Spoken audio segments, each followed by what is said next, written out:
Now, when you import multiple tables from either the same data source or multiple data sources, you want to tie them together so that when you're creating your visualization, everything is connected.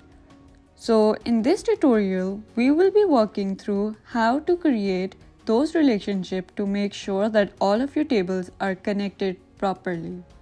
Alright, so before we jump over to Power BI and start creating our relationships and our model, I want to take a look at the data. In the Excel sheet, we can see that we have our store products, where we have all the products in the store. Then we have our sales, where we have the information on the sales that has been made. And last, we have our customer information. So now we have taken a look at our data. Let's go on and load it into Power BI. So we're going to say we're importing our data from Excel. I'm going to click open and we're going to want all of these. So I'm going to click on all of them and we're just gonna load it. We're not going to transform the data at all. Now the data has been loaded. Let's go over here on the left hand side to our model tab.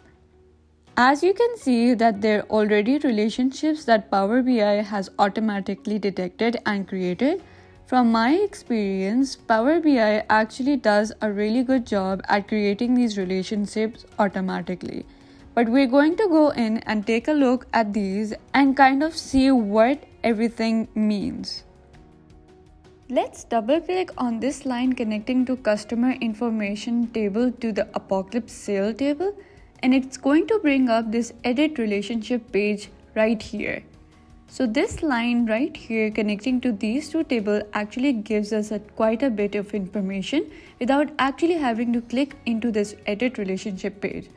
What this is showing is that we have one-to-many relationship and there is only one or single cross filter direction. And you can find both of these things right down here. And I'm going to walk through those in just a bit. You can see these columns that Power BI decided to choose in order to tie these two tables together. Now for our example, they decided to use the customer and the customer right here from the customer information table. So I might remove this customer information and just keep the customer ID and may have chosen these customer columns because they have this exact same name and really the same information, but I want to use this customer ID anyways. So what I'm going to do here is I'm going to click on the column and click on this column and then I'm going to click OK. We're going to see that and now save that. And if we did what we just did before, which is kind of hover over it, and it's going to show us what those two tables are joined on. So opening this back up, let's go down here to this cardinality and cross filter direction. Cardinality has several different options that you can choose from. You can have one-to-many, many-to-one, one-to-one, and many-to-many.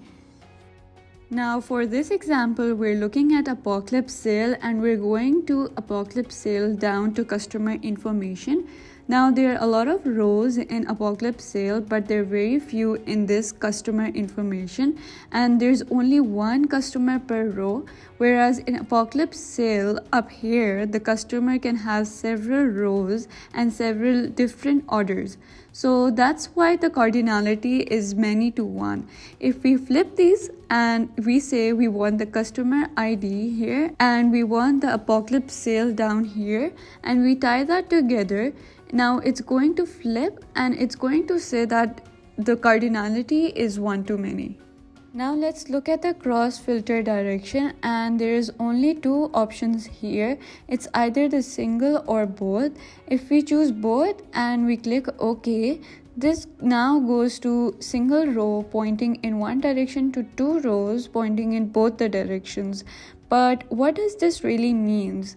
So in order to demonstrate this, I'm going to put this back to single direction and we're going to try this to connect the data over here or the columns over here to the columns in this Apocalypse store. So let's go over here to build a visualization. And what we are going to do is we are going to take this customer information and let's just say we want to look at the state. So I'm going to click on the state right here, and I'm just going to make this into a table.